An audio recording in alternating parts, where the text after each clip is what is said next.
Throughout Greece, now that its several states were in confusion because of unwanted forms of government, and many uprisings were occurring in the midst of the general anarchy, the Lacedaemonians gave assistance to such as were trying to establish oligarchies, while the Athenians supported those groups which clung to democracy.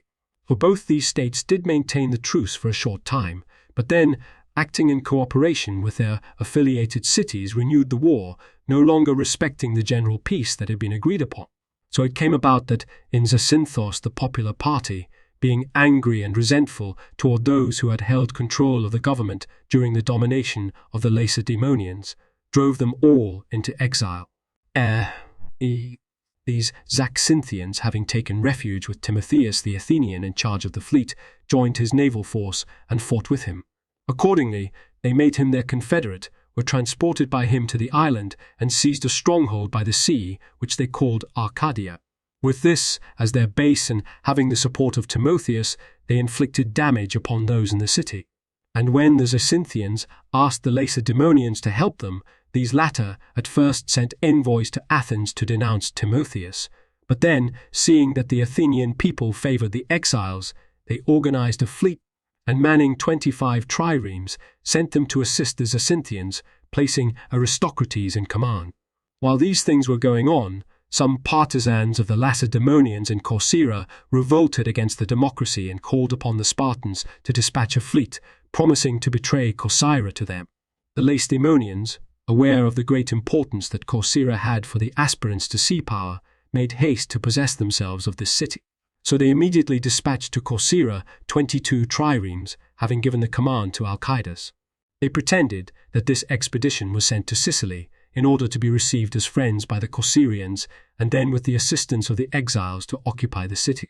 But the Corcyrians, discovering the design of the Spartans, kept careful guard over the city and sent envoys to Athens to get help. The Athenians voted help for the Corcyrians, and the Zacynthine exiles sent to Zacynthos Ctesichus as general in command of the exiles, and prepared to dispatch a naval force to Corcyra. While these things were going on, the Plataeans in Boeotia, clinging to the alliance with the Athenians, sent to them for soldiers, having decided to hand their city over to the Athenians. At this, the Boeotarchs became incensed with the Plataeans, and being eager to forestall the allied force from Athens, immediately brought a considerable army against the Plataeans. They reached the neighborhood of Plataea when the attack was not expected, so that a large number of the Plataeans were arrested in the fields and carried off by the cavalry, while the rest, who had escaped to the city, being helpless without any allies, were forced to make a covenant agreeable to their enemies. They were obliged, namely, to depart from the city with their movable possessions and never again to set foot on Boeotian soil. Thereupon the Thebans, having razed Plataea completely, pillaged Thespiae as well, which was at odds with them. The Plataeans, with their wives and children, having fled to Athens, received equality of civic rights as a mark of favor from the Athenian people. Such was the state of affairs in Boeotia. The Lacedaemonians appointed Mesosippus general and ordered him to proceed to Corcyra with 65 triremes, his forces consisting of 1,500 soldiers. Touching at the island, he picked up the exiles, then sailed into the harbor and captured 4 ships, the 3 remaining ships having fled to the shore, where they were burned by the Corcyraeans to prevent their falling into the hands of the enemy. He also defeated with his infantry a contingent on land which had seized a certain hill, and generally terrorized the Corcyraean. The Athenians had some time previously dispatched Timotheus, Conon's son, with 60 ships to aid Corcyra. He, however, before intervening in their favor, had sailed to the region of Thrace. Here he summoned many cities to join the alliance, and added 30 triremes to his fleet. At this point, because he was too late to assist Corcyra, he was at first deprived of his command as a result of his loss of popularity. Later, however, when he sailed along the Attic coast to Athens, bringing with him a great number of envoys from states which were ready to conclude an alliance with Athens, having added 30 triremes to his fleet and put the whole fleet in good trim for the war, the people repented and reinstated him in his command. They furthermore equipped 40 additional triremes, so that altogether he had 130. They also provided liberal stores of food, engines of war, and other supplies needed for war. To meet the immediate emergency, they chose Cassicles general and sent him with 500 soldiers to aid the Corcyraeans. He arrived there secretly by night and sailed into Corcyra undetected by the besiegers. Finding the inhabitants of the city at strife with one another and handling military matters badly, he composed the dissensions, devoted much attention to the city's business, and heartened the besieged. At first, in an unexpected attack on the besiegers, he slew about 200, and later, in a great battle, slew Masippus and not a few others. Finally, he encircled and laid siege to the besiegers and won great approval. The war to possess Corcyra was practically at an end when the Athenian fleet sailed in with the generals Timotheus and Iphicrates. These, having arrived too late for the critical moment, accomplished nothing worth mentioning except that, falling in with some Sicilian triremes which Dionysius had dispatched under the command of Sicydes and Crenippus to assist his allies the Lacedaemonians, they captured them with their crews, 9 ships in all. By selling the captives as booty, they collected more than 60 talents, with which they paid their forces. While these things were going on, in Cyprus Nicocles, the eunuch, assassinated the king Evagorus and possessed himself of the royal power over the Salaminians. And Italy, the Romans, arrayed in battle against the Praenestindi, defeated them and slew almost all their opponents. When Astyaeus was archon at Athens, the Romans elected 6 military tribunes with consular power: Marcus Furius, Lucius Furius, Lucius Furius, Lucius Lucretius, Lucius Lucretius, Marcus Fabius, and Lucius Postumius. During their term of office, great earthquakes occurred in the Peloponnese, accompanied by tidal waves which engulfed the open country and cities in a manner past belief. For never in the earlier periods had such disasters befallen Greek cities, nor had entire cities, along with their inhabitants, disappeared as a result of some divine force wreaking destruction and ruin upon mankind. The extent of the destruction was increased by the time of its occurrence, for the earthquake did not come in the daytime when it would have been possible for the sufferers to help themselves, but the blow came at night, so that when the houses crashed and crumbled under the force of the shock, the population, owing to the darkness and to the surprise and bewilderment occasioned by the event, had no power to struggle for life. The majority were caught in the falling houses and annihilated, but as day returned, some survivors dashed from the ruins, and, when they thought they had escaped the danger, met with a greater and still more incredible danger. For the sea rose to a vast height, and a wave towering even higher washed away and drowned all the inhabitants and their native lands as well. 2 cities in Achaia bore the brunt of this disaster, Hellas and Bura, the former of which had, as it happened, before the earthquake held first place among the cities of Achaia. These disasters have been the subject of much discussion. Natural scientists make it their endeavor to attribute responsibility in such cases not to divine providence, but to certain natural circumstances determined by necessary causes, whereas those who are disposed to venerate the divine power assign certain plausible reasons for the occurrence, alleging that the disaster was occasioned by the anger of the gods at those who had committed sacrilege. This question I, too, shall endeavor to deal with in detail in a special chapter of my history. In Ionia, 9 cities were in the habit of holding sacrifices of great antiquity on a large scale to Poseidon in a lonely region near the place called Mycale. Later, however, as a result of the outbreak of wars in this neighborhood, since they were unable to hold the Pannonia there, they shifted the festival gathering to a safe place near Ephesus. Having sent an embassy to Delphi, they received an oracle telling them to take copies of the ancient ancestral altars at Hellas, which was situated in what was then known as Ionia, but is now known as Achaia. So the Ionians, in obedience to the oracle, sent men to Achaia to make the copies, and they spoke before the council of the Achaeans and persuaded them to give them what they asked. The inhabitants of Hellas, however, who had an ancient saying that they would suffer danger when Ionians should sacrifice at the altar of Poseidon, taking account of the oracle, opposed the Ionians in the matter of the copies, saying that the sanctuary was not the common property of the Achaeans, but their own particular possession. The inhabitants of Bura also took part with them in this. But since the Achaeans by common decree had concurred, the Ionians sacrificed at the altar of Poseidon as the oracle directed, but the people of Hellas scattered the sacred possessions of the Ionians and seized the persons of their representatives, thus committing sacrilege.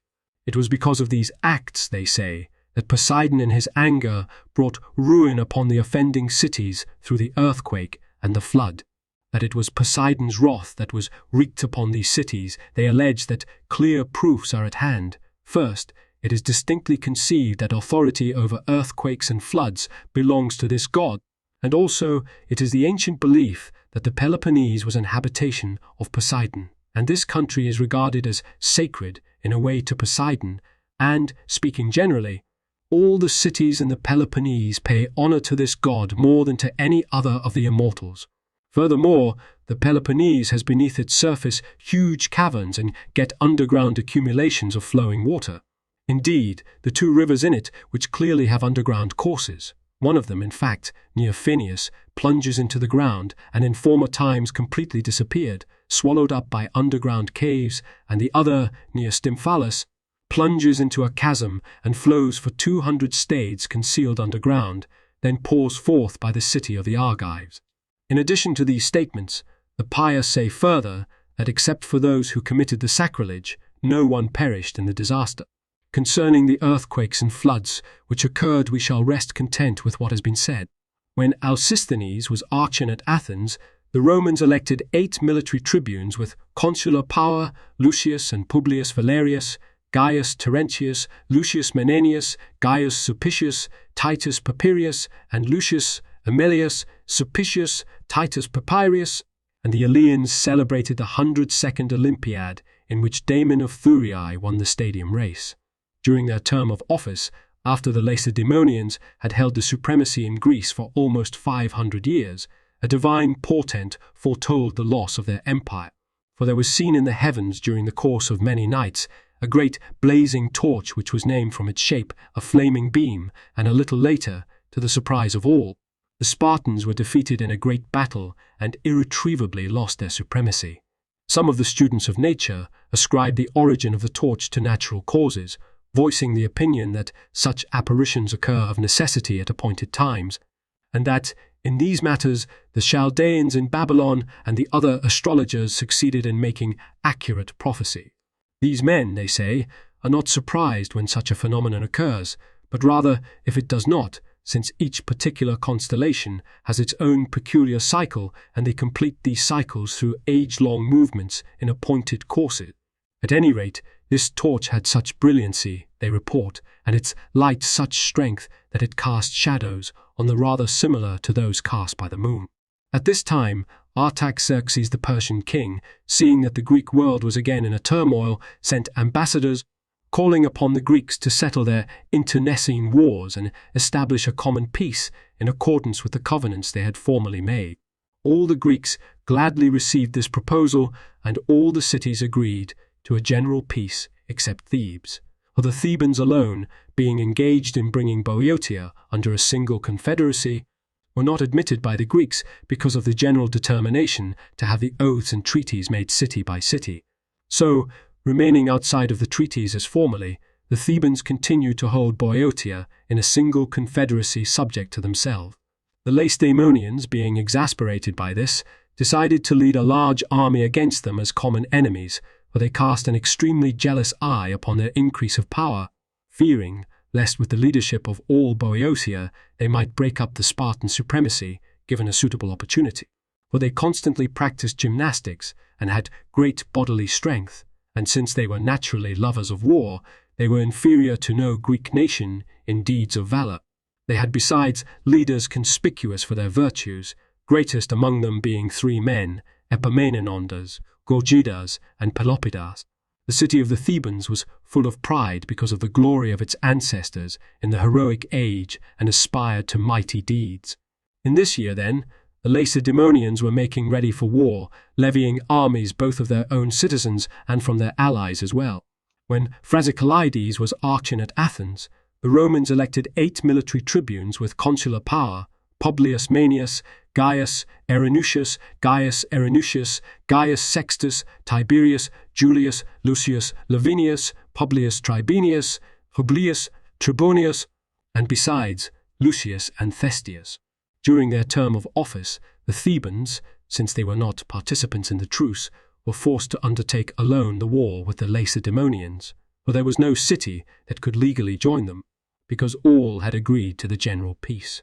The Lacedaemonians, since the Thebans were isolated, determined to fight them and reduce Thebes to complete slavery. And since the Lacedaemonians were making their preparations without concealment, and the Thebans were destitute of allies, everyone assumed that they would be easily defeated by the Spartans. Accordingly, some of the Greeks who were friendly to the Thebans sympathized with them at the prospect of defeat, while others who were at odds with them were overjoyed at the thought that the Thebes would in a trice be reduced to utter slavery. Finally, the Lacedaemonians, their huge army ready, gave command of it to Cleombrotus their king, and first of all sent envoys ahead to Thebes, directing the Thebans to permit all of the Boeotian cities to be independent, to people Plataea and Thespiae, and to restore the land to its former owners. When the Thebans replied that they never meddled with affairs in Laconia, and the Spartans had no right to touch those of Boeotia, such being the tenor of their answers, the Lacedaemonians sent Cleombrotus forth immediately with his army against Thebes, and the Spartan allies were eager for the war, confident that there would be no contest or battle, but that they would master the Boeotians without a struggle. The Spartans accordingly advanced till they came to Coronea, where they encamped and waited for such of their allies as were tardy. The Thebans, in view of the presence of the enemy, first voted to remove their wives and children to safety in Athens, then chose Epaminondas as general and turned over to him the command in the war, giving him as his advisors 6 Boeotarchs. Epaminondas, having conscripted for the battle all Thebans of military age and the other Boeotians who were willing and qualified, led forth from Thebes his army, numbering in all not more than 6,000. As the soldiers were marching out from the city, it seemed to many that unfavorable omens appeared to the armament. For by the gates, Epaminondas was met by a blind herald who, seeking recovery of runaway slaves, just as was usual, cried his warning not to take them from the bees, nor to spirit them away, but to bring them home and keep them secure. Now the older people amongst those who heard the herald considered it an omen for the future, but the younger folk kept quiet, so as not to appear through cowardice to hold Epaminondas back from the expedition. But Epaminondas replied to those who told him that he must observe the omens. One only omen is best, to fight for the land that is ours. Though Epaminondas astounded the cautious by his forthright answer, a second omen appeared more unfavorable than the previous one. For as the clerk advanced with a spear and a ribbon attached to it and signaled the orders from headquarters, a breeze came up, and, as it happened, the ribbon was torn from the spear and wrapped itself around a slab that stood over a grave, and there were buried in this spot some Lacedaemonians and Peloponnesians who had died in the expedition under Agesilaus. Some of the older folk who again chanced to be there protested earnestly against leading the force out in the face of the patent opposition of the gods, but Epaminondas, deigning them no reply, led forth his army, thinking that considerations of nobility and regard for justice should be preferred as motives to the omens in question. Epaminondas, accordingly, who was trained in philosophy and applied sensibly the principles of his training, was at the moment widely criticized, but later, in the light of his successes, would be considered to have excelled in military shrewdness and did contribute the greatest benefits to his country. For he immediately led forth his army, seized and advanced the pass at Coronea, and encamped there. Cleombrotus, learning that the enemy had seized the pass first, decided against forcing a passage there, proceeded instead through Phocis, and, when he had traversed the shore road, which was difficult, entered Boeotia without danger. In his passage, he took some of the fortresses and seized 10 triremes. Later, when he reached the place called Leuctra, he encamped there and allowed the soldiers to recover after their march.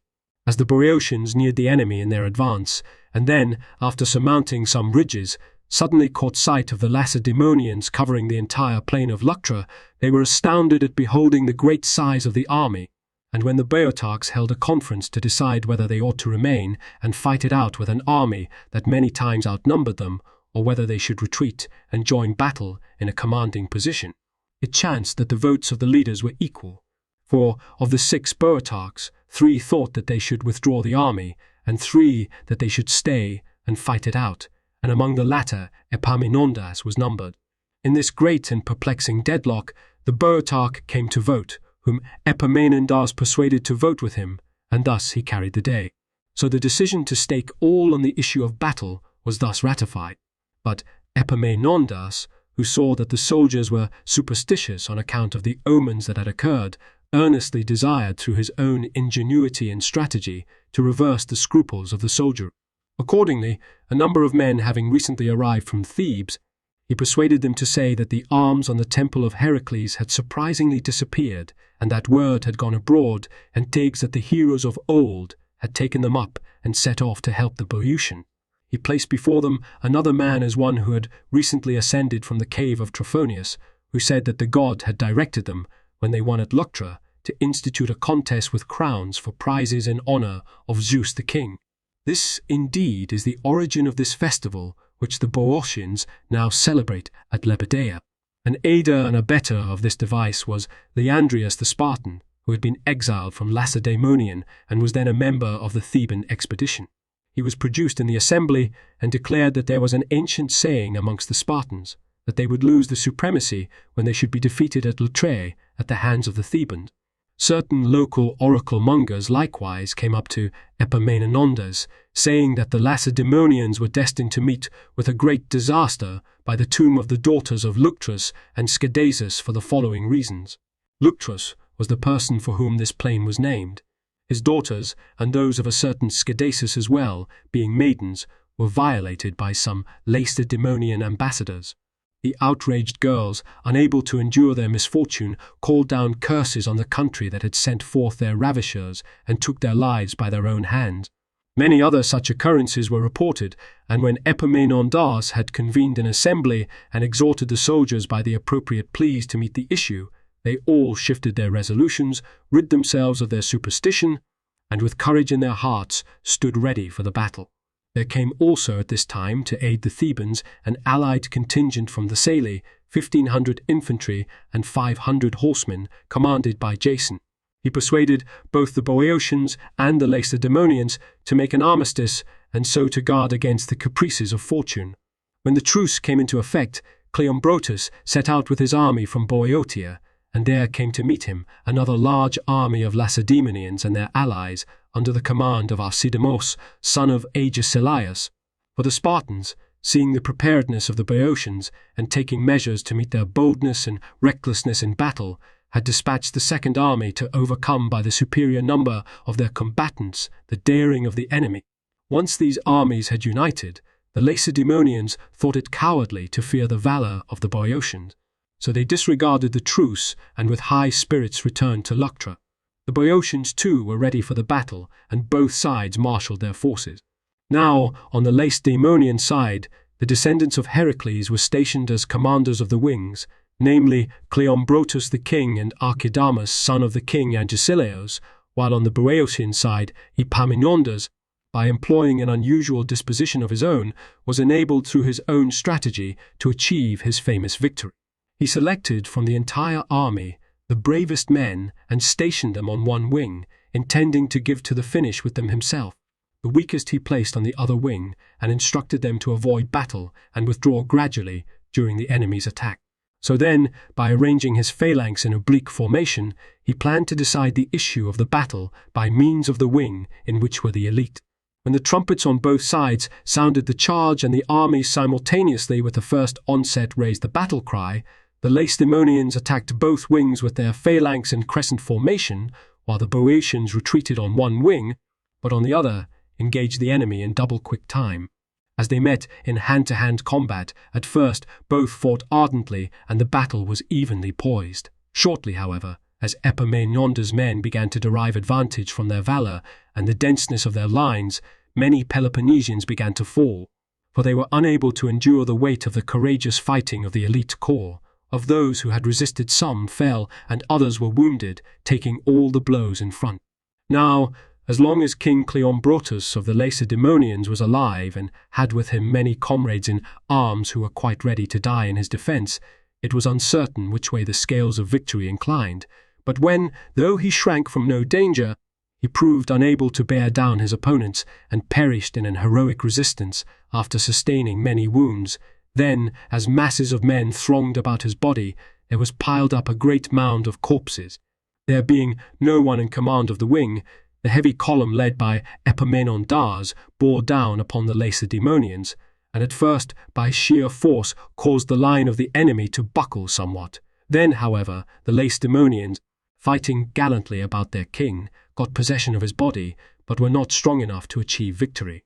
For as the corps of elite outdid them in feats of courage, and the valor and exhortations of Epaminondas contributed greatly to its prowess, the Lacedaemonians were with great difficulty forced back.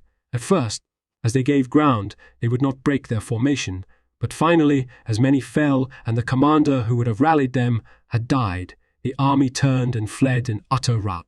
Epaminondas's corps pursued the fugitives, slew many who opposed them, and won for themselves a most glorious victory. For since they had met the bravest of the Greeks, and with a small force had miraculously overcome many times their number, they won a great reputation for valor. The highest praises were accorded the general Epaminondas, who chiefly by his own courage and by his shrewdness as a commander had defeated in battle the invincible leaders of Greece. More than 4,000 Lacedaemonians fell in the battle, but only about 300 Boeotians. Following the battle, they made a truce to allow for taking up the bodies of the dead and the departure of the Lacedaemonians to the Peloponnese. Such was the outcome of events relating to the Battle of Leuctra. The Law Editor's Notes. 1 C. Chap. 38.1. 2. The sense seems to be, restored by the Lacedaemonians, these exiles banished their enemies in their turn.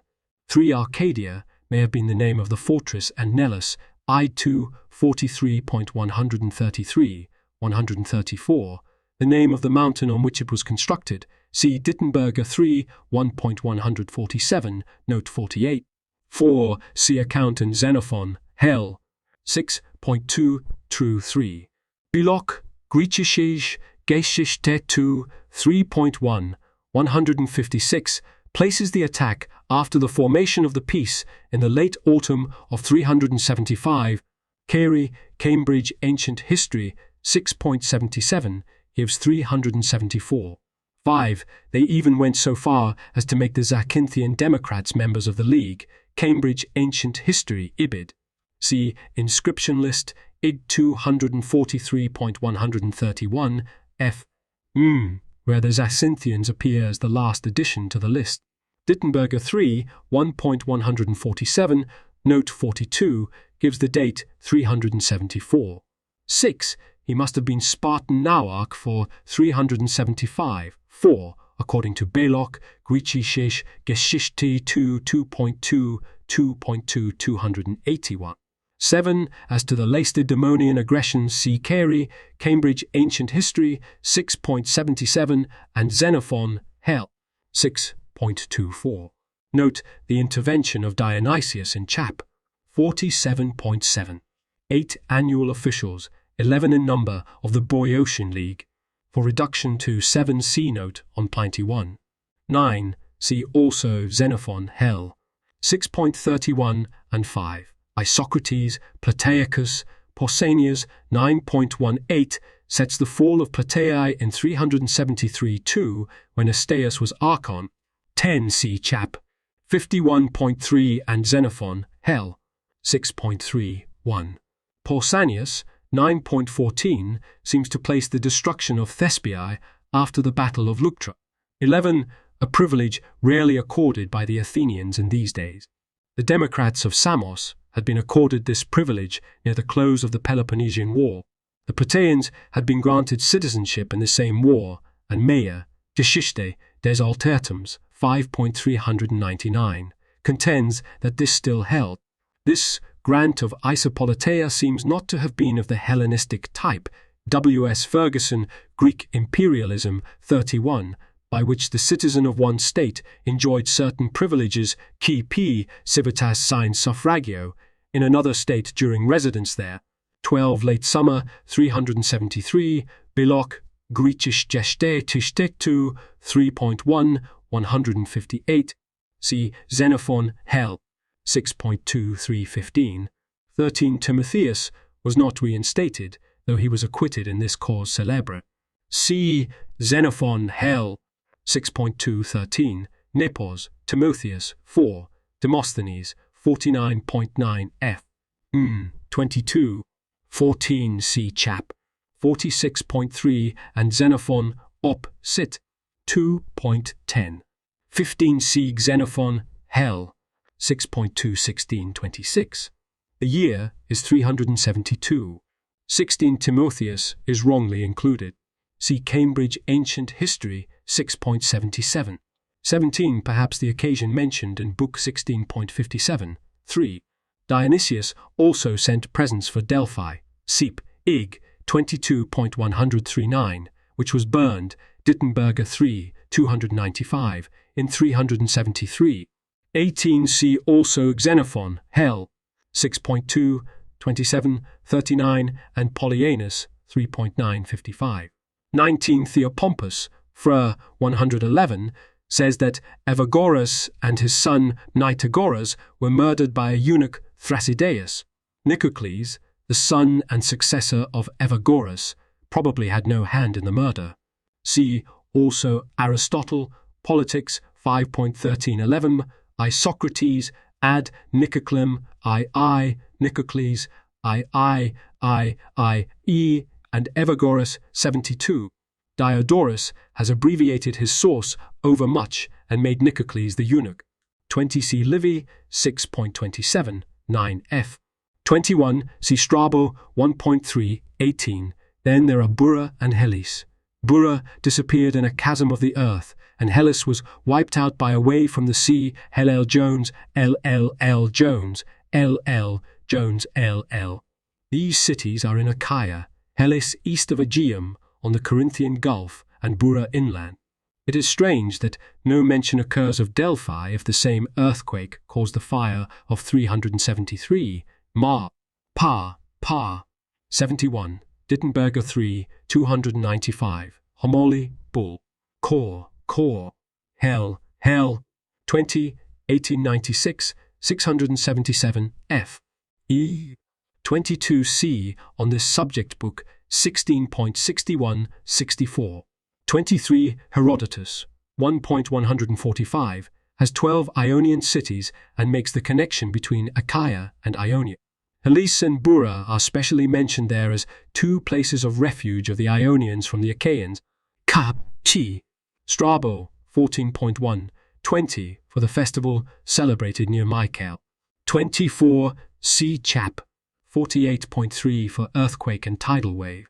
On the connection of Hellas and Burra with the Ionians, see Strabo, 8.72 and 4, after Burra, Hellas, whither the Ionians fled for refuge after they were conquered in battle by the Achaeans, and whence at last they were expelled. LSC. 25 see particularly Pausanias, 7.24, 3, 7. Fraser, 4.165, gives other references for this story. For Burra, Ibid, 168, 26. When the generation to which Zeus belonged overthrew the older gods, the universe was apportioned to Zeus, sky and dry land, to Poseidon, the water, to Dis, the underworld. With his trident Poseidon controlled the waters, and by smiting the earth with it produced earthquakes, Poseidon the earth-shaker. 27. The first is the river Ladon, a tributary of the Alpheus, flowing past Pheneus, and the second is the Stymphalus. In Fraser's Pausanias, 8.20-22, on 262 and 268, vol. 4, are found descriptions of these rivers. See also Strabo, 8.84. Both towns were in Arcadia, the first being represented by Virgil, Aeneid, 8.165, as the home of Evander. 28. One might ask about the guilt of the crews of the 10 Spartan ships which chanced to be anchored off Hellas and were destroyed by the tidal wave. CP, Alien Dinat, Animal, 11.19, and Westling's note on this passage of Diodorus. For the fate of similar arguments, see Voltaire, Candide 5. 29 Seneca, Q.N. 7.5, Talem Effigiem Ignis Longi Fuisse Callisthenes Tradesthenes Tradit Antiquam Burin et Hellesin Mare Absconderet. Aristoteles, 8 Non Trabum Ilum Sed, Comiton Fuis. Translation by John Clark, Callisthenes, puts it on record that a similar appearance of a trail of fire was observed before the sea swallowed up Burrus and Hellas. Aristotle says it was not a beam, but a comet. On the basis of this passage of Diodorus and the passage of Seneca, it would seem that Odos in Aristotle, Meteo, 1.6, 343-23, Diokai Eklethi Odos ed. by F. H. Phobes, should read Dokos, see Wesseling's note. Aristotle dates the occurrence in 373-2, Ebid. B19. 30 for the participation of the king, see Dionysius Hall. Delicia Judicium, 12, Xenophon, Hell, 6.3, 12, 5.1 f. 31, see chap. 38, which in many details is an anticipation of this chapter. 32, see Xenophon, op. Cit. 6.3, 119, and for date Plutarch, Agesilaus, 28. 33, the Boeotian League such as it had been before the Peace of Antalcidas, for its constitution see Oxia, Pap, 842 Vol, VC, XC38, I38. SC38, I31 was set up anew, only much more strongly centralized and on a democratic basis. The executive was the College of Boeotarchs, no longer representative of separate states, but elected from all Boeotian citizens and reduced in number from 11 to 7, chap. 52. The deciding power lay with the assembly of the Boeotian folk, which met at Thebes, but in which every citizen of a Boeotian state had a voice, Pi P. Book 16.25. Unlike Attica, each city had autonomy, and the League army was composed of contingents from the separate states. 34, see Xenophon, op. Cit. 6.3, 1920, Plutarch, Agesilaus, 28, Nepos, Epaminondas, 6.4, Pausanias 9.13-2. 35, see chap. 39, a. 36, Gaius Erunucius is otherwise unknown. Livy, 6.32, names 6 tribunes, Publius and Gaius Manlius, Lucius Julius, Gaius Sextilius, Marcus Albinius, and Lucius Antistius. 37, Cleombrotus was already in Phocis, Caere, Cambridge Ancient History, 6.0. He was sent there in 375-4, Xenophon, Hell, 6.1, 1, 2.1, 4.2. Belloc, 32.2, 236, 237, thinks he was sent out afresh in 371. 38, see chap. 46.6. 39, the Thebans had recently been slaves to Sparta, so the proclamation portended their destruction if they were led forth from the city. This translation is based on the assumption that the crier was reporting names and descriptions of slaves who had run away and whom the owners sought to recover, coupled with the warning not to export or conceal them, but to arrest them and keep them safe for the owner. 40, Homer, Iliad, 12.243. 41, see Xenophon, Hell, 6.434. 42, see Plutarch, Pelopidas, 20. 43, near Lebedea. Trophonius designates an underworld Boeotian Zeus, Chthonius, who gave oracles from this cave.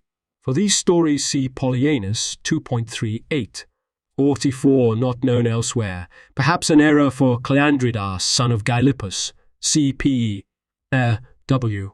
Real Encyclopédie SV. 45, a slightly different version of this story occurs in Plutarch, Pelopidas, 20.34. Pausanias, 9.13, 5, 6 is closer to Diodorus. 46, according to Xenophon, Hell. 6.4, 2026. Jason came after the Battle of Leuctra, and there is no mention of an armistice. 47, Archidamus, likewise in Xenophon, Ibid.